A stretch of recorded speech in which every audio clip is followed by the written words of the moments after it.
and welcome back to another episode of Coast to Coast Hockey. Today, we're going to be doing a deep dive into everything to do with the reigning Stanley Cup champions, Vegas Golden Knights. I'm Cameron. I'm Noel. And I'm Nick. Let's get started.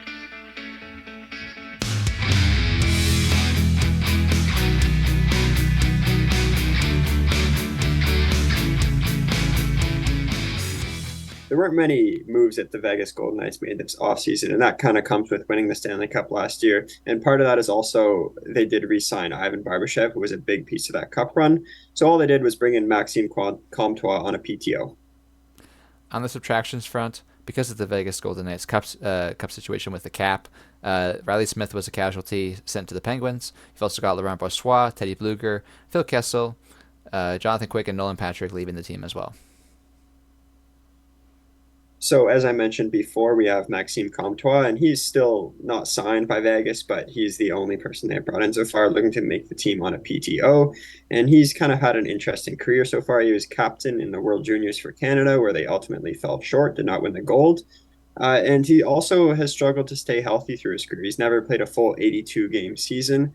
I believe it was the 2021 shortened season where he did have a very good year, putting up 33 points in 60 games, or 55 there. So they does have some offensive potential there, but has since regressed to around a 20-point pace. So we'll see if he can make the team out of Vegas and have a nice offensive impact for him. Moving on to the future outlook for the Vegas Golden Knights, and it's honestly impressive. They have some pretty decent prospects considering they just won the Stanley Cup. They recently just selected David Edstrom in the first round of the 2023 draft. Lucas Cormier is a great offensive defenseman who's played for the World Junior team for Canada. Brendan Brisson is another player, and Pavel Dorofeyev is a player who's probably going to make the team out of camp this year. And it's kind of surprising seeing the draft capital for Vegas here. They still have all three of their first, second, and third round picks for the next 3 years. And Vegas is kind of synonymous with going after the big name players. So it's quite a surprise to see that they have all this draft capital. But we'll see if they go out and get some more big name players with them.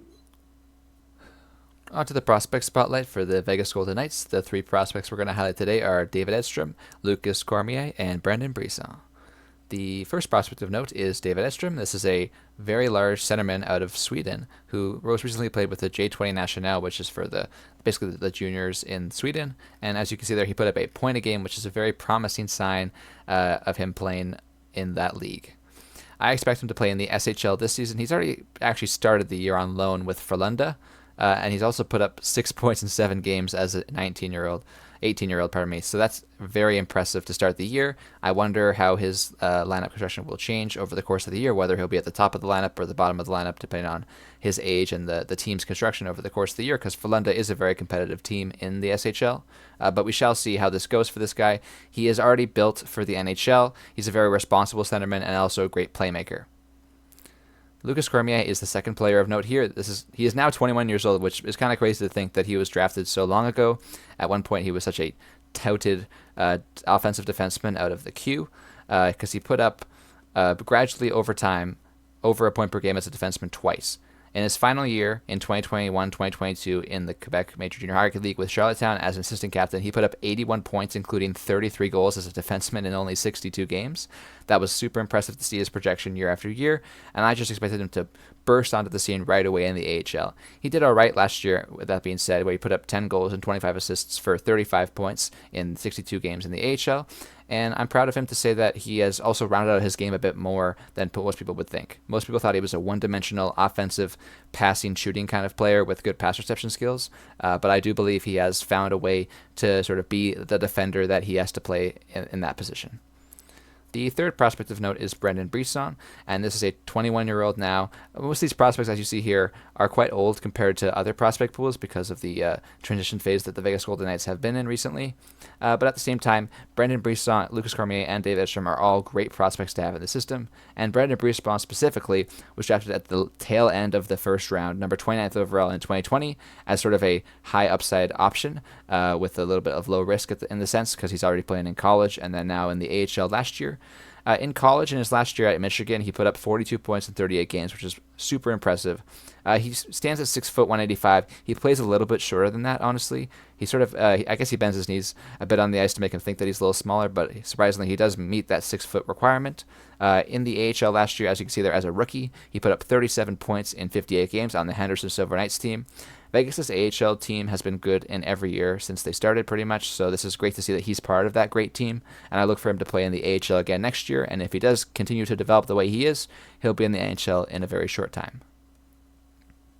Moving on to the projected lineup for the Vegas Golden Knights headed into this season as they look to defend their Stanley Cup championship. The first line there is what we saw through the playoffs last year with Ivan Barbashev, Jack Eichel, and Jonathan Marchessault. Barbashev is a guy who performed so well with Vegas that they moved out original misfit Riley Smith as essentially as a cap dump to retain him at the same cap hit of $5 million. So really impressed in his short time so far with Vegas. Two-time Stanley Cup winner already with St. Louis and Vegas now. So really key part of this team moving forward. We've already seen Jack Eichel bounce back from his neck injury, and Jonathan Marchessault won the Conn Smythe last year. So an incredible first line there. Brett Howden, Chandler Stevenson, and Mark Stone round out the top six. A pretty solid second line. As we'll get into, a lot of this hinges on Mark Stone's health.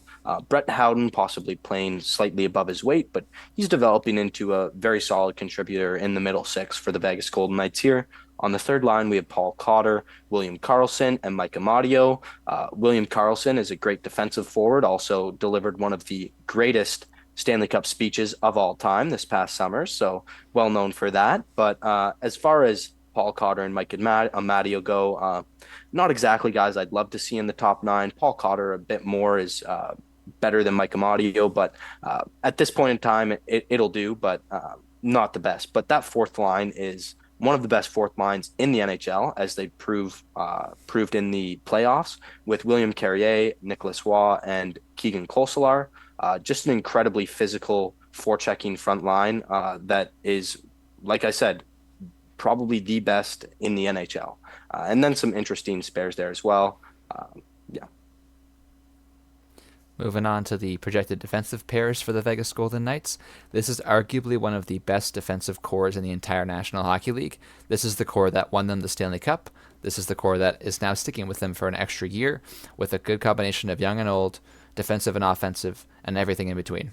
You've got on the first pair there Alec Martinez, most notably the Stanley Cup winning goal scorer for the Los Angeles Kings against the New York Rangers in that heartbreaking series for Henrik Lundqvist a long time ago, but now has since traveled around the league to Vegas, and he is alongside Alex Pietrangelo, the assistant captain, former St. Louis Blues captain, who is kind of crazy to think that Vegas was able to acquire both guys like Martinez and Pietrangelo in a short period of time. On the second pair, you've got Brayden McNabb, one of the probably the more underrated defenseman in the NHL, who fits the role of defenseman quite nicely. He is way different than someone like Shea Theodore, which is a good contrast to have on the pair. I'm kind of surprised, honestly, to see Shea Theodore on the right side. I know that he does play well on both sides, but I've always kind of thought Shea Theodore would be that top pair left side guy to be more comfortable on his forehand. But it's interesting to see that he is now playing with Brayden McNabb on the right side, so I'm excited to see that continue to grow. On the third pair, you've got Nicholas Hague alongside Zach Whitecloud. Notable Indigenous hockey player Zach Whitecloud has been terrific in the NHL in his recent time, as well as Nicholas Hague from Kitchener, and he is going to be another great piece to Vegas' future, as these guys are pretty much the only young pieces in the D-Corps, because you've got Pietrangelo at age 33, you've got Martinez already at 36, you've got McNabb 32, and the extra there, Ben Hutton's at 30, so those are the kind of the older crop, but it's a decent mix of young and old. And finally, looking at goaltending here, we have somewhat of an interesting tandem here between Aiden Hill and Logan Thompson. Vegas kind of had a carousel of goalies last year, where we know they had Marc-Andre Fleury and Robin Leonard as kind of like the main pieces from their goaltending core since their inaugural season. But Marc-Andre Fleury has since left the team, and Leonard's been dealing with some long-term injuries, so that kind of left them without a star goalie, and they've made do very well. Logan Thompson was a rookie, I believe, 2 seasons ago, and really broke onto the scene, and last year was very solid as well until he had some injury history. And that's where Aiden Hill come in. We all know the Stanley Cup run that he took the Vegas Golden Knights on, and he played very solid in that. So, kind of an interesting story between who's going to take the starting job here, or if they will run with that patented tandem that we see more popular around the league now, partly because of Vegas. And finally, we have Juri Patera just as a depth piece. So it's really looking at these two guys and who will be the starter. Moving on from our projected lineup to the storyline surrounding the Vegas Golden Knights heading into this season, the first one there is really crucial for this team, and it's can their fearless leader, Mark Stone, stay healthy once and for all? And this is a guy who, over the offseason, they essentially said he'll be dealing with injuries for the rest of his career, and he's going to miss time from there, here and there. He's dealt with pretty serious back injuries over the past couple seasons. He's played 43 games, 37 games, and 55 games in the past 3 seasons. He's 31 years old, but none of that seemed to matter when the playoffs started. He put up 24 points in 22 playoff games en route to a cup for the Vegas Golden Knights. So obviously, when the games matter, this is a guy that is absolutely essential for the Vegas Golden Knights to have on the ice. But what remains to be seen is whether he'll be able to stay on the ice for long stretches of time. Yeah, you mentioned that Stanley Cup playoff run, 24 points in 22 games. And keep in mind, that's him coming off LTIR. He wasn't playing up to the end of the regular season. He came right into the playoffs and immediately had a huge impact for this Vegas Golden Knight team. And he's such an amazing player. He's not the fastest guy out there, but he's so smart, such an active stick, and very incredible defensive awareness. So looking at him, if he can stay healthy in the lineup, he'll be a big part of the Vegas Golden Knights team this year. And one other point I want to bring up, we also talked about this in the Pittsburgh video, maybe the possibility of load management here. So even if Mark Stone is healthy, that doesn't mean he will play all 82 games of the year. I wonder if we'll see something like that adopted into the NHL. Yeah, the NHL is a very tasking league, and playing 82 games in it is one of the hardest things to do for any hockey player looking to play pro hockey.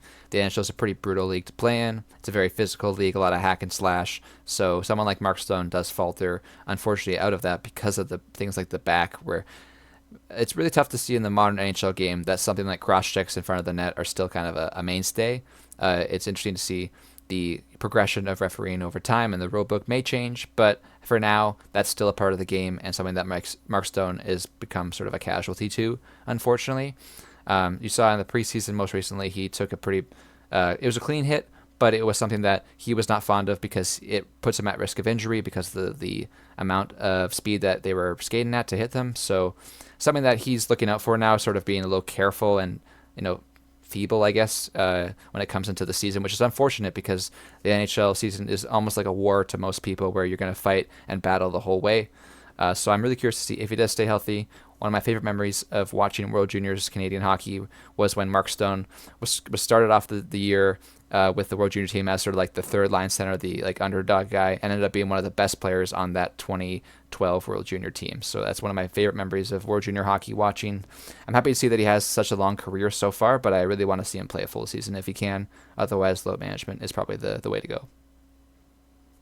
Yeah, this is a guy that you can just tell from his playoff totals that if he's not in the lineup, I really don't like Vegas's chances of repeating the Stanley Cup. This is a guy who they need on the ice, and like you said, Noel, if that means skipping some regular season games, I think that's what you got to do because you need him in every single playoff game he can play because this guy is really the heartbeat of this team at the end of the day. And one other point I want to bring up, Nick, you kind of mentioned it, is if you're so we saw that his reaction to getting hit in preseason, and I mean it's preseason, you aren't really expecting to be hit that hard, but if you're playing a hockey game with the threat of getting injured like looming over like on your consciousness, you're thinking about, will I take this hit? I wonder if that'll affect his play, kind of just his psyche going into the season. So that's just another thing to think about. Yeah, I mean, like, is Mark Stone going to go into the corners this year? Is he going to play the style that sort of renders him good, being in the bumper, being that quick hands to the passing to the other guys, making that extra play that helps the team score those open nets and all the great goals that we've seen out of the Vegas Golden Knights in recent years? All the underdog stories that need players like Mark Stone to facilitate that kind of play. Mark Stone has to be in the middle of that play to make all that happen. So Mhm. that's definitely a thing to consider this season is Mark Stone's play going to change, or is he going to even play all the games? Yeah, I definitely think that's a good point. I personally wasn't really a fan of his reaction to the hit. I understand why he had that reaction, but at the end of the day, you're in the game. This guy's trying to make a roster. You got to understand that's going to happen, especially a high effort guy like Mark Stone should really understand that if anybody's going to. But hopefully, this doesn't change the way he plays because as he stands right now, he's one of the most fun players to watch year in, year out on both ends of the puck. He's great defensively and offensively. So Yeah. hopefully, he continues to play his game.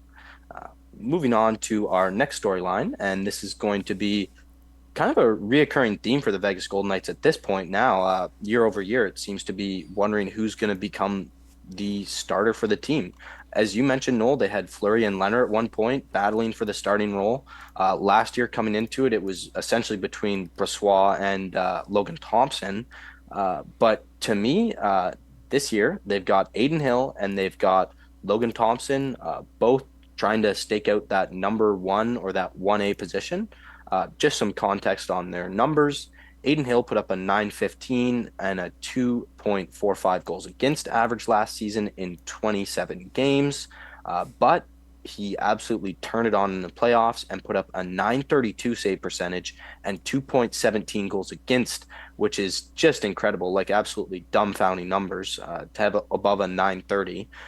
And then Logan Thompson last season, unfortunately, was held out of the playoffs, but during the regular season, he put up a 915 and a 265 goals against average in a couple more games, 37 games. To me, Aiden Hill's a guy I've liked since his days in Arizona. He was a good goalie for the World Championship teams for Canada, and I've been really high on him since Arizona because he was a serviceable goalie on a horrible team, and that's something I look for as possibly emerging goalies. So uh, it'll be really interesting to see which one of these guys maybe takes the reins this year as the number one goalie. Yeah, going into the start of the season, in my personal opinion, you have to ride with the person that took you all the way, and that is Aiden Hill. I think he should be the 1A. He should be the starter on opening night. And it's a long season, though. So I could really see Logan Thompson. He's a very capable goalie on his own. So I could see him taking also like, they really can't go wrong. They have two phenomenal goalies here. At the end of the day, it really doesn't matter who's starting as long as you're getting wins. So both of these guys will be good. Opening night starter, it will be Aiden Hill, though. Yeah, and the money talks as well. Aiden Hill's going to be making 4.9 million for the next 2 years, and he's got a modified no trade clause, whereas Logan Thompson is making 767,000. So, whether or not performance is going to change all these narratives, Aiden Hill is paid to be the starter. He will be the starter. It's really impressive to me that they were able to retain Hill and Barbashev this offseason. These are guys that at the start of the playoff run, it was thought impossible they'd be able to keep either of them, let alone both of them. So for Kelly McCrimmon to be able to keep both of them here is really incredible. Maybe Hill's slightly overpaid based on recency bias, but we'll have to see this year if he's able to kind of validate that contract. And to me, like I said, I've liked this goaltender for a long time. I think it's his job to lose. And you're just really lucky to have a 1B there in Logan Thompson who can come in and play at least a 35, 40 games that you're not going to be worried about who you have in net, like you said, Noel, as long as it's one of these two guys.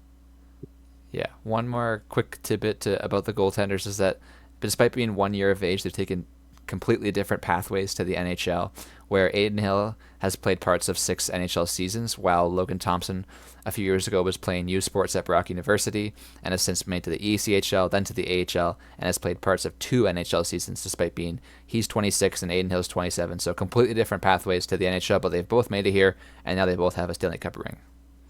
Yeah, both great goalies to have as a tandem. I think this is one of the stronger tandems in the NHL personally in terms of depth.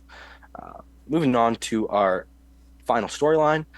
Just going to be wondering whether they can repeat. If you think that the Vegas Golden Knights are your favorite for the Stanley Cup headed into this season. So, FanDuel has them set as at fifth in the odds to repeat as Stanley Cup champions for 2024. So, would you guys think that this team should be higher or lower than the fifth most likely team to win the Stanley Cup? If you want me to answer if I think they can repeat, hard answer, no. I think fifth is a fair spot for them to be in the odds. And just because I don't see them winning the Stanley Cup doesn't mean I don't think they're a great team. I just winning a back-to-back Stanley Cups, it takes such a toll on your like physical health. I believe the teams that we've seen do it in the past, most recently the Lightning, were a bit not cut from the same cloth as this Vegas Golden Knights team. I think the Lightning were a bit better overall as a team, and more importantly, they had Vasilevsky, so a very proven number one goalie. Whereas these you guys, we just talked about them, we hyped them up, but they are no Vasilevsky. So I do not think they'll be able to repeat. Do I think they will be a very good team? Yes. Yep, I agree that they'll be a very good team. I do not think they can repeat. It is very unlikely to repeat with so much parity in the NHL in the modern game.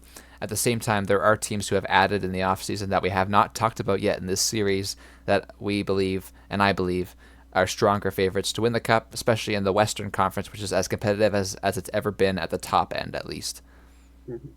Yeah, to me, I don't think they're going to repeat as Stanley Cup champions, but at the end of the day, I definitely would not count them out. They kept their entire blue line intact, which is, as we've said, one of the best in the NHL. The only really notable guy they lost was Riley Smith, and to maintain that tandem in net and keep Barbashev was incredible work. I think maybe the fifth spot is a little bit low. I'd maybe like to see Vegas in the top three in terms of Stanley Cup favorites. I think there's maybe a couple teams I'd like more than them, but I don't think I could think of four teams that I like more than the Vegas Golden Knights to repeat as Stanley Cup champions. Moving on to a broad overview of the offseason that was and the season that's coming up for the Vegas Golden Knights. We're going to go over some grades for the team. In terms of the offseason, going to go with a B plus there. Really incredible work by Kelly McCrimmon in being able to retain Aiden Hill and Ivan Barbashev. Obviously, it's very unfortunate to see a guy like Riley Smith go out the door, who was so instrumental as part of that team from the beginning. But in terms of being able to keep really pivotal players from that Stanley Cup run, Kelly McCrimmon did a very good job, and remains to be seen whether Maxime Comtois will come in around a minimum contract and help them in the bottom six. In terms of the on-ice performance, going to go with a B plus for offensive strength. As I said in the lineup section, I like that top six, and that fourth line is one of the best in the NHL, in my opinion. Not a huge fan of that third line, so that's what knocks it down a bit there. In terms of defensive strength, as we've said, it's one of the best in the NHL. Clearly, it's not the best in our opinion, but it's definitely up there as one of the best defensive cores in the NHL. And then the goaltending strength is going to be a B plus for all the reasons we've already gone over. These are two really good goalies in a tandem, but to be honest, they're still somewhat unproven as they've had a lot of recent success, but not a lot of sustained success over a number of years. So going to be a B plus there. In terms of the future outlook, this is a team that is pretty much devoid of young, exciting players. So that's what knocks it down. They don't have a lot of prospects. They have some good ones, but they have all of their picks almost. So it remains to be seen whether they trade all those picks or some of those picks to retool and go for another Stanley Cup this season. The Vegas Golden Knights have only missed the playoffs once in their entire time in the NHL, and that came 2 years ago, and we saw them bounce back to a Stanley Cup win this past season. So that really squashed any doubts about the potential success of this team, and we have them not really falling anywhere. We have them projected second in the Pacific for our wild card standings. They have, as we mentioned, amazing defense up there in the league. Really, no real weaknesses on this team. So second is right where they belong. Moving on to our final graphic, just the individual rankings for the Vegas Golden Knights. Nick had them finishing eighth, Noel had them finishing seventh, and I had them finishing 10th. So all right around in the same range for an aggregate standing of eighth in the entire NHL with a playoff spot pretty handily in that Pacific Division. So not much to discuss there, as we all had them top 10 within 7 to 10 range. So thank you so much, guys, for watching. We really appreciate all the support.